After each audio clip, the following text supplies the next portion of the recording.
So could you describe the Benham Estate to us? How large is it? What sort of things are you actually doing here? Benham Estate covers 6,500 acres of land. It's very mixed. About 2,500 acres of arable land, 1,500 acres of grassland, 1,500 acres of woodland. There's a part of the land rented out, it's 500 acres tenanted, and the rest of it's made up of tracks, river system and yards. Went into the Countryside Stewardship Scheme 10 years ago, and we've now transferred that over after the end of that scheme into the HLS scheme on the grassland, and use some of that on the arable land too. But it's mainly with onto the grassland that we have HLS. As you say, the landscape that we're on just now is old water meadows, which protected Newbury and surrounding area from flooding.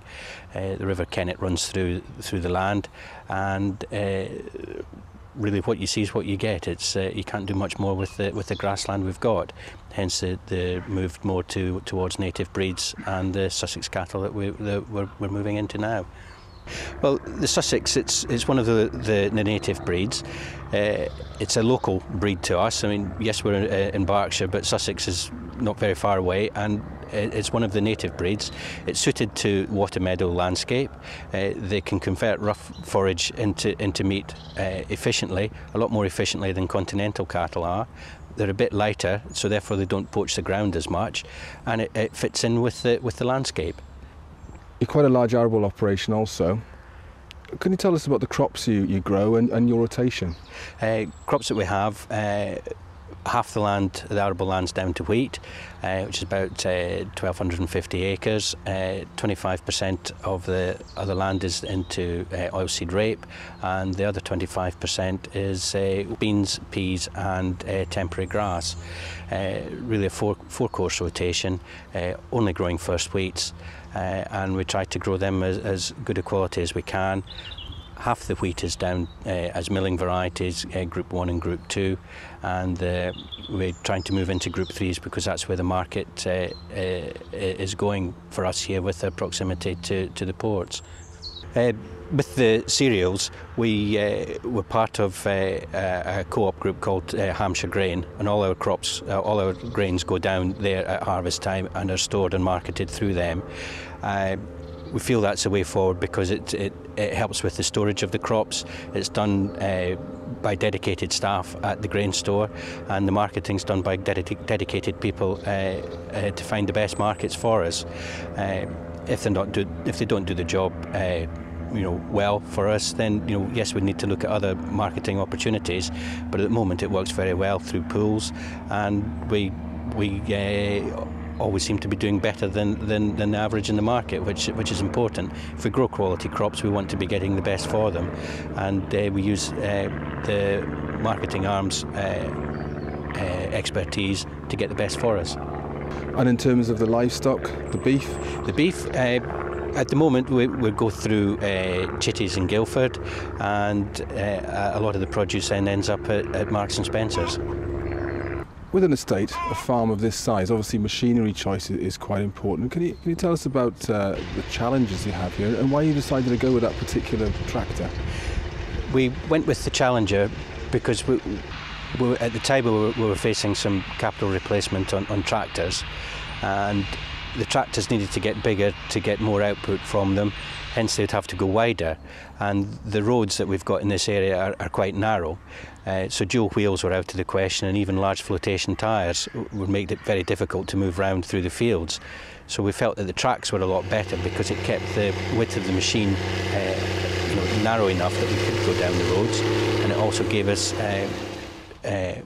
better ability to pull larger machines without having to go to very high horsepower, and that then helped us with the soil conditions as well, because it stopped us putting compaction into the ground and makes the cultivations easier through year on year, and helps with the health of the soil.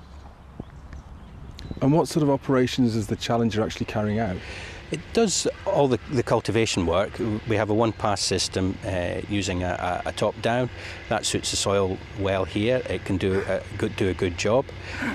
Then we leave that to green over, and if we need to spray off any grass weeds or volunteers that have come through, we can clean them out, then go in with the drill, followed by the rolls, and then that's basically the cultivation's done. Rather than having to spend lots of time ploughing and power harrowing, using a lot of energy to make a seed bed, we can do it a lot more efficiently with tracks and wider machines. You've obviously driven a few tractors in your career. How does the Challenger rate? It rates very well. It's moved on a long way from what Caterpillars used to be with old metal tracks. Used those in the past. Moving them around the countryside was difficult because you can't go on the roads with the metal tracks. They did a good job, but you had to be an octopus to drive it. They've moved on to the rubber tracks, as we all know now. They're a lot easier to manage, and rather than being an octopus, you almost just need a finger to press a few buttons and it will drive itself, and it makes the operator have a much better environment to work in.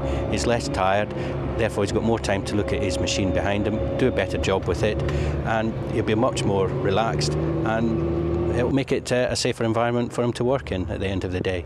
He goes home fresh. I think it would be difficult now to go back to a wheeled tractor to do what we want to do, for the reasons, as I said before. The environment that they have now with the automatic steering is a lot better than it was. It could do a similar job, but the comfort and the ride and the smoothness of it all is really second to none. The Challengers are a high-tech vehicle. How are you utilising perhaps the GPS facilities and some of the other sensors, etc., that you can use with a tractor like a Challenger? Well, all the different parts in it, initially take a little bit of getting used to, but once you've tried them and worked out what you can get, the benefits you can get from them, it makes it a lot easier to use. If you need to have full power to go up a hill, you can use the power program in it, so it holds a constant power and can keep things at a proper speed going through the field. And equally so, if you're coming back down the hill, you can go to a speed mode rather than have full power, which gives you uneven cultivations going up and down the field, so you get a better finish on the soil. Therefore it makes it more even, and it makes drilling a lot simpler. And in terms of GPS technologies? GPS technology, we use that for cultivation steering. We don't use it for drilling as yet, but I'm sure that in the fullness of time that will come through in the form of controlled traffic that will get all the machinery linked up together for different widths to marry up with the combine, and that will help with the soil condition in the future, and probably cost less money to produce a crop. I think Challengers are here to stay. It fits what we want to do. There are other machines on the market, but they don't quite fit the bill as we see at the minute. We've always got to look at new bits of kit and evaluate them, because nothing stays the same and changes always come. But we like the machine, and I feel that if we go to controlled traffic, that's part of the system that we want to use, because we've got less damage to the soil. And in terms of Benham Estate, how would you see that developing? Well, we like to try and get quality crops out of it. With the bread wheats and everything that we grow, we want to make it very good. We try and get the best out of it. We grow the crops that suit the landscape, so we feel that we want to be at the quality end. That goes along with the beef, with the lamb, and all the arable products.